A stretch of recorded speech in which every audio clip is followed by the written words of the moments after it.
Hello indie game fans, GameSpain presents 25 indie games from Spanish teams and developers from action-adventure, run-and-gun platformer, cozy games, racing games, horror games and much more, so let's get started. Rewilders The Lost Spring is an open-world, third-person creature-collecting action roguelite where you play as a lone survivor named Abby, exploring corrupted biomes and battling enemies in order to restore the ecosystem and bring life back one area at a time. Each run drops you into a vast, interconnected environment filled with twisted creatures born from a failed society where you use traversal abilities like a glider, a grappling hook, and wall running to help you get to new areas, collect native creatures called Hantu, which fight alongside you in real-time combat using their attacks or even support abilities to help you along the way.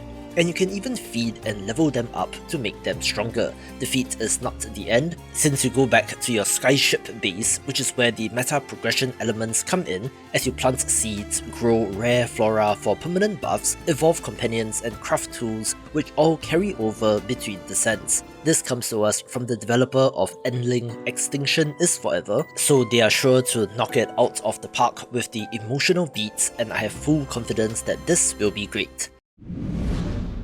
I happen to feature the long-in-development Elementallis in my video on upcoming action-adventure games, where the developer did comment to say that this will be releasing soon, so there's plenty to look forward to. You journey through a dying world to restore the lost elements by harnessing and mastering elemental powers such as fire, water and electricity to fight enemies, solve environmental puzzles, and unlock new paths in a vast interconnected world with secrets, powerful foes, and challenging dungeons. This is similar to classic 2D Zelda games, down to having elemental dungeons, but critically, it is non-linear in this game, so depending on which element you get first and where you decide to go, you might get a very different experience. Elements are interactive, so you can use water to create a puddle, wait for enemies to walk in, then cast lightning to electrocute them, with these also factoring into exploration, such as with the nature elements and the growing of vines. They have absolutely nailed the pixel art and it looks very nice, so fingers crossed we'll get an actual release date soon.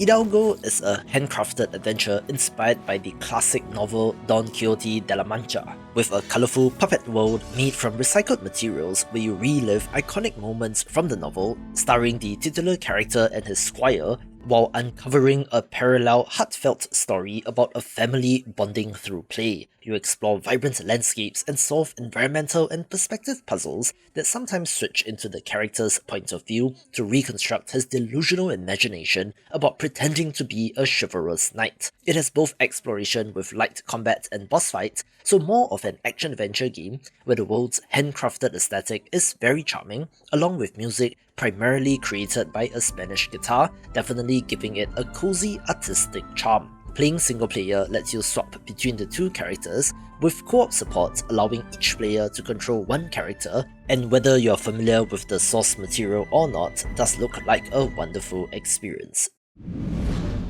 Speaking of charming looking games, Clue Murder by Death is a narrative-driven detective adventure game set in 1930s England, taking place in a fog-shrouded manor where you play as a detective attempting to solve a murder before Scotland Yard arrives and takes over the case. You arrive at the sprawling Anderson Manor after Lord Robert Anderson is found dead and must search every room for evidence, inspect clues, interrogate a cast of suspicious characters with hidden motives, and connect conversations and observations to uncover the truth behind the crime. Investigation happens in real time with a strict 120-minute time limit that forces you to choose which leads to pursue and which characters to trust or confront, ultimately shaping how the branching narrative unfolds based on your choices and deductions. The fully explorable 3D isometric manor is packed with secrets and interactive items, with thousands of lines of dialogue written for the game, so multiple playthroughs might be required if you want to get the complete picture. Die or Die is a cartoony action roguelite where you play as Lil Demon, running, shooting and dodging through levels filled with enemies, hazards and unpredictable bummers, with the main gimmick of using dice rolls to activate abilities, buy new weapons or to get rid of bummers. Bummers are essentially mutators or modifiers for the level, such as making enemies huge, slowing you to half speed, turning the floor into lava and more. So you're using rolled dice to negate these, but the same dice can also be used to activate abilities, introducing an interesting risk-reward mechanic. Combat is classic action roguelite, requiring reflexes and strategy as you adapt to the unpredictable scenarios with a variety of biomes, layouts and enemies to contend with. From the art, animations and overall vibe, it does remind me of Nuclear Throne Cross Pizza Tower and might be a good addition to the genre. From the developer of the co-op rage game Bread and Fred comes Gnaughty Gnomes, a chaotic multiplayer party game where you and your friends control mischievous gnomes in fast, frenetic matches that pit you against each other in wild combat scenarios across wacky arenas. Players throw, hit, dash and taunt rivals while using anything they can find as a weapon, from hammers to traffic cones and even fish. Then enhance your little gnome with cards that unlock upgrades and alter the rules of the match to favor your build and playstyle. Matches are short and unpredictable, with over 20 randomly selected maps that each bring their own hazards and weapons, and more than 100 upgrade cards with unusual effects, synergies and surprises add plenty of variety. Customization runs deep, with thousands of possible cosmetic options for your gnome, along with game modes such as classic free-for-all, team battles, and a prop hunt variant. Does make this look like a fun time, so here's the developer with more. Hi, I'm Guillem, co-founder and game designer at Sandcastles Studio, and I'm gonna talk about our new game, Gnaughty Gnomes. The thing is, you are gnomes, and you fight. ¿Podemos dejar de hacer esto? Déjame hablar y luego ponemos el juego. Our studio comes from making a game about two penguins tied together with a rope called Bread and Fred. That was our first game, being 3 people.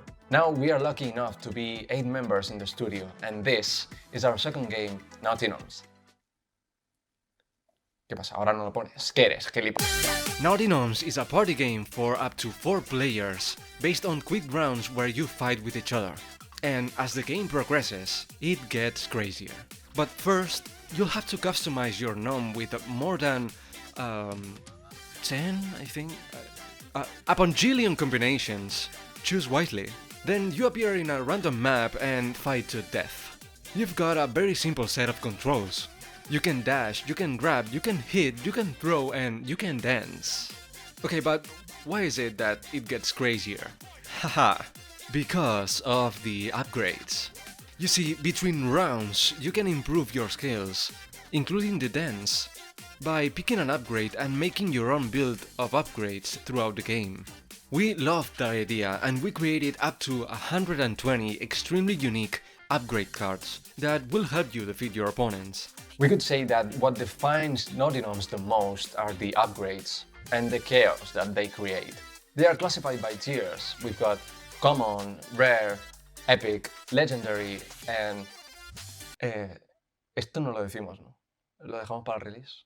Okay. The first reason why we made this game is money. The second reason is because we love playing party games ourselves. Visually, we've gathered a bunch of references such as Moving Out, Unspottable, Overcooked. But at the time we started the development, we were playing a lot of Rounds and Boomerang Fu, which are our main references for the game in terms of gameplay. We also saw Blood Roots, the game in which you can grab any object and use it as a weapon, and we added it in our game as a main feature. The greatest challenge has to be the online system.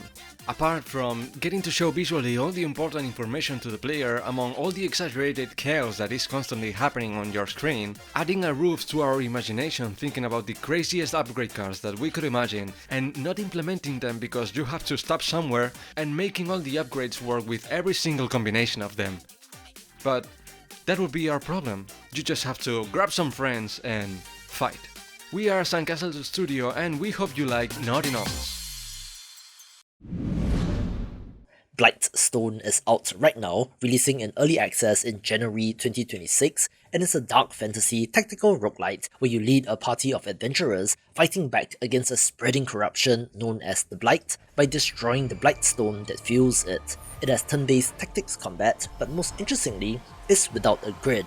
so you position your heroes on dynamic battlefields, manage action points, and use abilities in the environment to outthink and outmaneuver enemies while protecting the vital Earth Glass Crystal, which you need to deliver to the Infernal Rift. Between battles, you make decisions on where to travel, which events to tackle, and how to upgrade your team and the crystal, also having meta progression elements so you get stronger for future attempts, with procedurally generated maps, branching paths, and randomized encounters, making each run feel fresh. Of course, being a fan of Darkest Dungeon, I absolutely love the art style as well, where as of recording, this has about 400 Steam reviews and a mostly positive rating and only looks to get even better.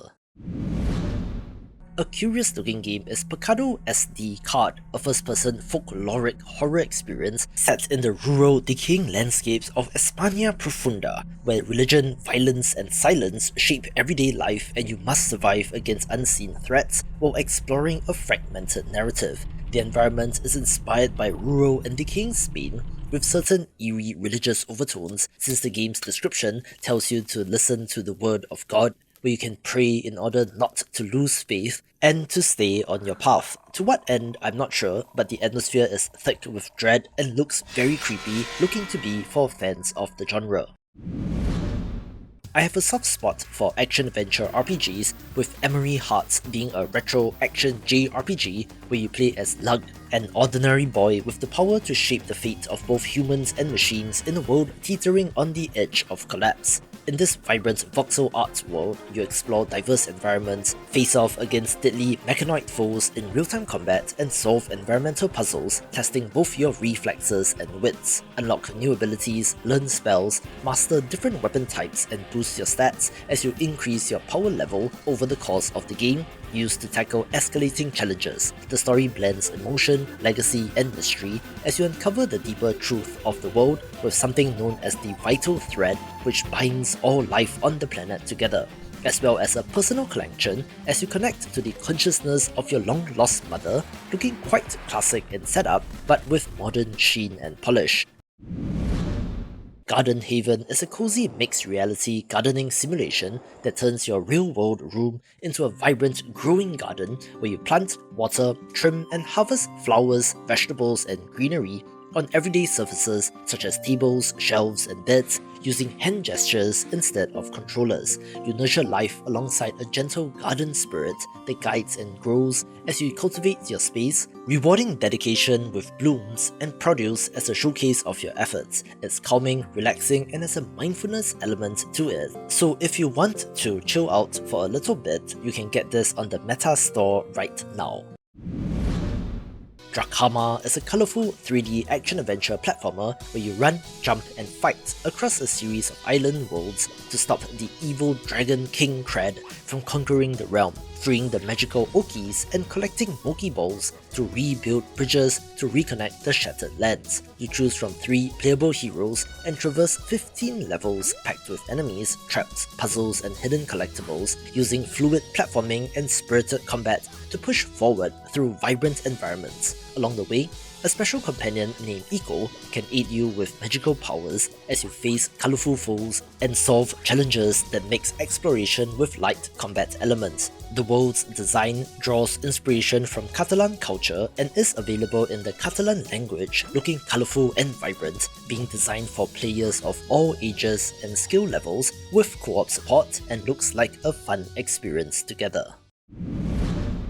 On the other hand, a co-op title that might test a few relationships is an extremely hard game.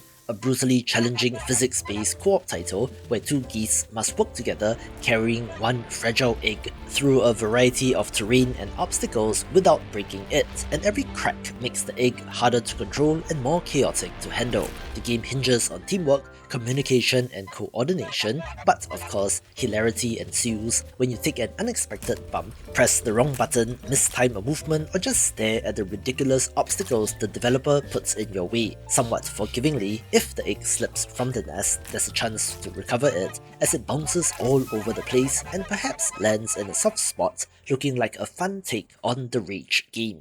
Hi, I'm Adrian, solo developer from Spain, working under PPR Studio.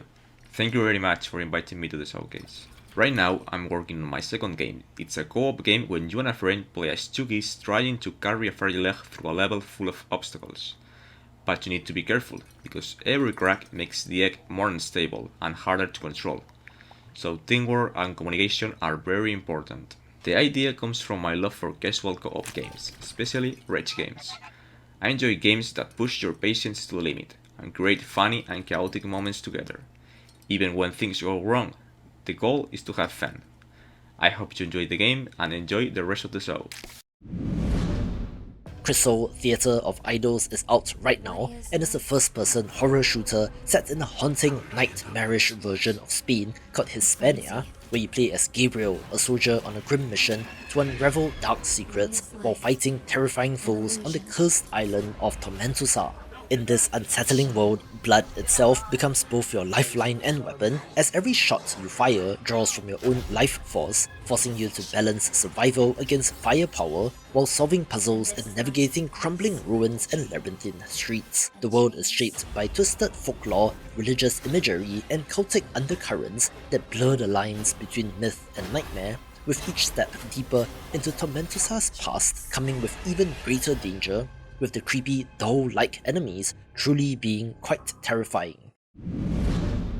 Speaking of dolls, on the opposite end of things in terms of vibes is Toymaker Threads of Joy, a toy crafting and shop management simulator set in the bustling Spanish city of Salamanca in the early 1910s, where you run your own workshop, making custom plushies and items for curious customers in the vibrant old world marketplace. The game lets you design and craft toys from a variety of materials, selecting patterns and colours, then sewing them together in a relaxed, creative workflow. Take on commissions from locals that encourage you to refine your craft to suit their taste, and as you get to know these colourful characters, it reveals more about their stories and history, which deepens your connection to the city. Interestingly, there are two distinct mythic narrative paths, as you either learn from a character named the Master, or to help a character named the Lady recover her name, wrapping a narrative and story around the tinkering simulator with a pretty art style. I've had my eye on Operation Highjump: The Fall of Berlin, since this is a 2D pixel art run-and-gun platformer that has Metal Slug vibes, but one which is set in the final days of World War II. You lead a suicide mission deep into the ruined city of Berlin to hunt down enemy leaders, seize advanced experimental weapons, and steal plundered art and relics before the fallen regime can escape. You play as a veteran of the Polish resistance, accompanied by an elite squad known as the Dogs of War, as you run and gun your way through 9 missions, having frenetic shooter action, platforming, and explosive combat. Levels feature destructible environments, historical weapons and vehicles you can capture and use, with unexpected hazards and tactical choices such as taking strategic positions and deciding your approach, adding some tactical elements, which, along with gorgeous handcrafted pixel art, cutscenes and motion comic sequences, really is quite the complete package. Penance is a moody exploration adventure game where you don the robes of a monk named Elias as he enters a corrupted abbey to investigate the mysterious death of his mentor and uncover a deep conspiracy. Gameplay blends exploration with a unique rhythm-based purification mechanic where you use prayer at precise moments to cleanse corrupted objects and clear the path forward, while managing faith and guilt levels as you fend off various spectres. Along the way, you collect the 50 symbolic objects of mystery, which gradually reveal the Abbey's history and your own destiny on the pilgrimage through 7 phases based on the canonical hours, so a very strong religious inspiration which fits very well with the game. Seek and Sail is a pirate-themed roguelite deck builder where you recruit and upgrade a crew of sailors whose cards form your deck and power your actions in turn-based naval combat on the high seas. In battles, actions cost time rather than mana, action points or energy, so choosing when to act quickly or risk longer, more powerful moves shapes how battles unfold. Creative combinations of abilities lets you set foes aflame, spread fear, and manipulate various effects to gain the upper hand as you sink enemy vessels and progress onwards. Between clashes, You sail across archipelagos, manage supplies, visit taverns and shipyards, and face unpredictable dangers while building your crew's strength and discovering unique relics. There is procedural generation from run to run, where your character has been chosen by the sea goddess Merla, which enables you to always come back, where I do love it when developers give an explanation to the run-based structure, so this fits the bill. A game with a unique visual style is Cutout Village, a cozy narrative city builder where you inherit an old family house in an abandoned medieval village and work to restore life, community, and beauty to the quiet settlement through creative building and crafting mechanics. In both story and sandbox modes, you are essentially doing papercraft by cutting, folding, and gluing sheets of paper into buildings, streets, and decorations, letting you shape your village with a hands-on tactile feel. As you place new buildings and infrastructure, you will unlock new services and increase your population capacity, bringing life back to the town, where it's pretty amazing to see old-school papercraft being translated into a video game, so certainly keep an eye on this. Although our game fits into the city building genre, we like to think that we are creating something different.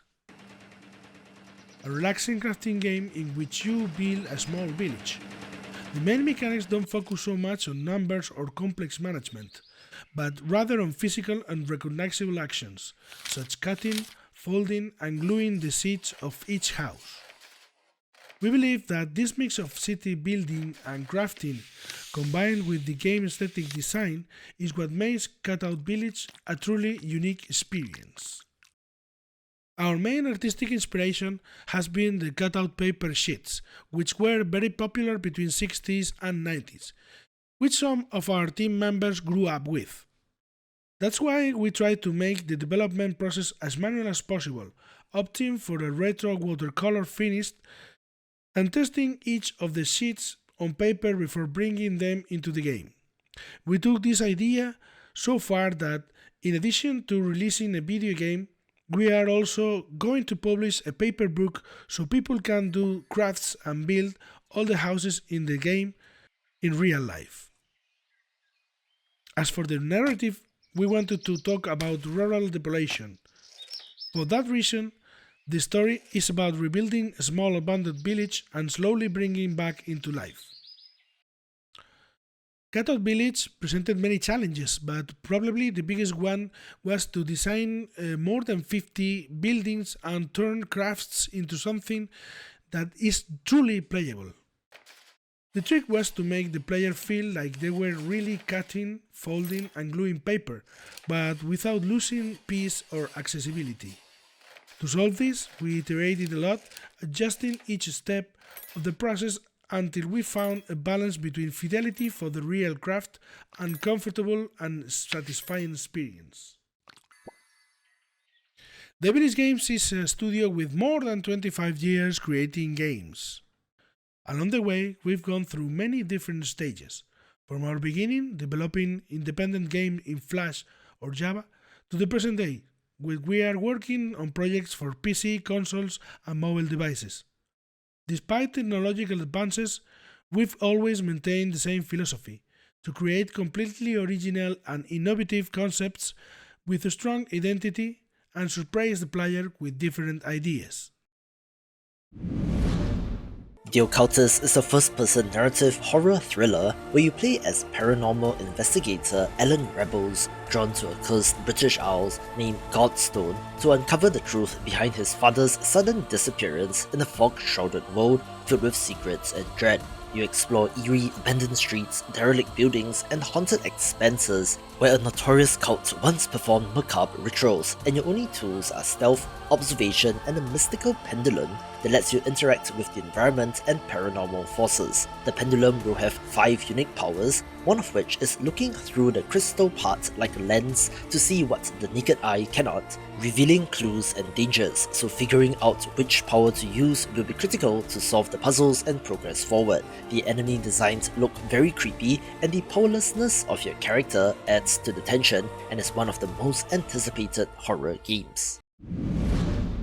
Another horror title of interest is Silent Road, a first-person psychological horror game that puts you behind the wheel as a night shift taxi driver navigating eerie forest roads and isolated villages in a remote part of Japan with a tragic history. You drive along silent, fog-covered routes between settlements, picking up peculiar passengers whose stories, strange behaviors, and requests grow increasingly unsettling as the night deepens. The game leans heavily into mood and atmosphere, using the quiet tension of empty roads, haunting silence, and creeping unease to unsettle you as events unfold both inside your taxi and beyond its windshield. At times, you may need to step out of the safety of the vehicle to assist your passengers, but these simple requests might result in hidden danger appearing that will frighten you, where watching the trailer alone did make my hair stand. One more horror game of note is The Transference, a first-person title where you're trapped inside your own home with the doors and windows sealed shut and must solve environmental puzzles to escape while uncovering the truth behind who has locked you in and why. It takes place in a confined, eerie house where someone has placed puzzles and mechanisms for you to solve, with the promise of freedom if you do so. But hey, I watch Saw, so perhaps that's not the case here. To add to the tension, you are not alone and must use stealth to avoid detection, otherwise you might have to face a grisly fate looking pretty intense and creepy.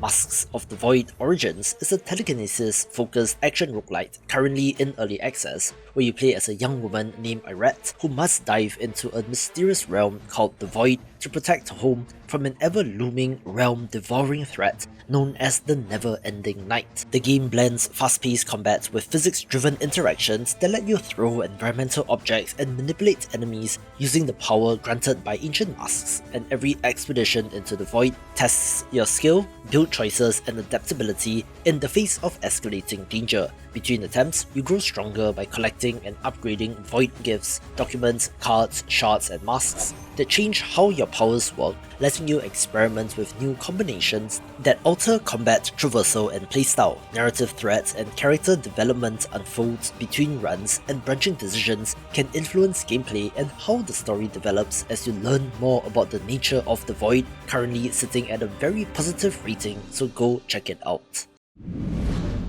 Cozy Sanctuary is a relaxing bottom-of-screen idle pet simulation where you tend to a peaceful little sanctuary full of adorable animals, and your job is to care for them, keep them fed, and watch them play while you work, study, or relax. You grow crops on a small farm, water plants, use compost to speed up growth, and harvest food so that every creature gets fed, keeping them happy, clean, and well-nourished as more furry friends arrive to join your sanctuary. Interact with your animals by petting them, picking up their mess, and placing toys or decorations, which adds personality to your space, increasing their happiness while you continue to plug away at studies or work, or just chill out on your computer. It's super low pressure and very cute, so here's the developer with a little bit on how the game came to be.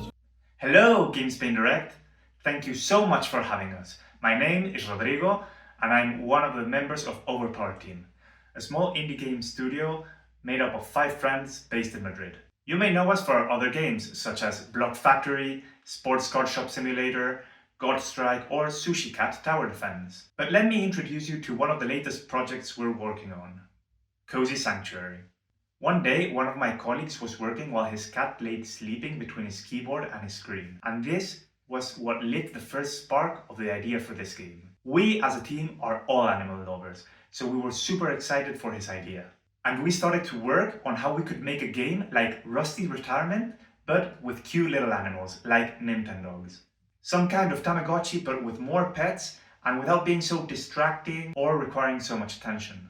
And just as the Powerpuff Girls, we added sugar, spice, and everything nice to create Cozy Sanctuary.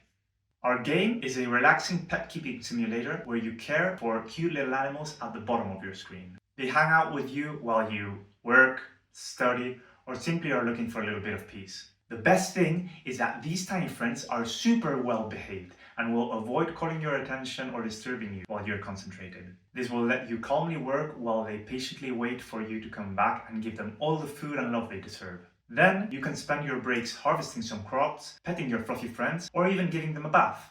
Nobody likes a smelly raccoon, right? After more than a decade working together, making some intense games, We wanted to have some fun on a chill and relaxing game. Having to change our mindset from blasting bosses in Godstrike or solving complex factory puzzles in Block Factory has been quite a challenge. However, all this experience did pay off, and we managed to create something simple yet deep. A game that will not require your full-on attention, but that will have you coming back wanting to spread some love and unlocking more and more animals. So if you enjoyed what you heard about Cozy Sanctuary, you can hop on to Steam right now and play the demo for free. We'd love to know which is your favorite animal, and if we're missing one that you would like to see in the full game release. Don't forget to wishlist Cozy Sanctuary to be reminded when the game is finally out. Thanks again. Bye. Yo creo que ya.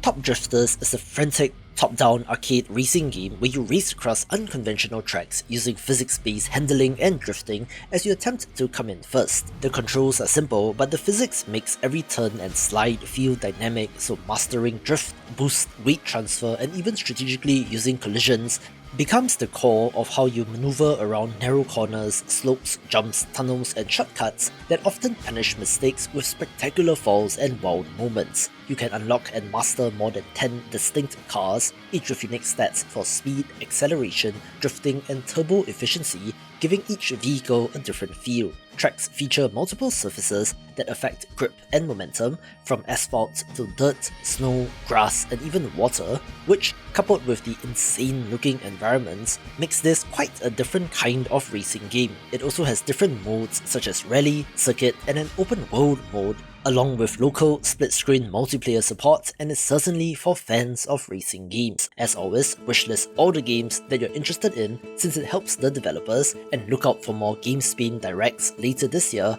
And before I leave you, I have just one more thing. I'm a big fan of developer Super Mega Team due to their gorgeous hand-drawn art from their initial release of the action platformer Rise and Shine to the bullet hell Metroidvania shoot-'em-up The Night Witch, which was why I was bummed when they announced in March 2025 that they were shutting down after 15 years due to loss of funding for their next game, but the gaming gods have been kind since they chugged away in the background and managed to sign with a yet unnamed publisher for their next game, Terrible Life Expectancy. This is an action roguelite shooter where you fight endless hordes of mutants in a post-apocalyptic town and must survive as long as possible, carrying over upgrades through bloodline inheritance, looking a little bit like Vampire Survivors cross Rogue Legacy. There's almost an extraction game element as well, as you scavenge abandoned locations for loot and gear to pass down, also retaining their signature hand-drawn art, which simply looks awesome and has the potential to be a huge hit.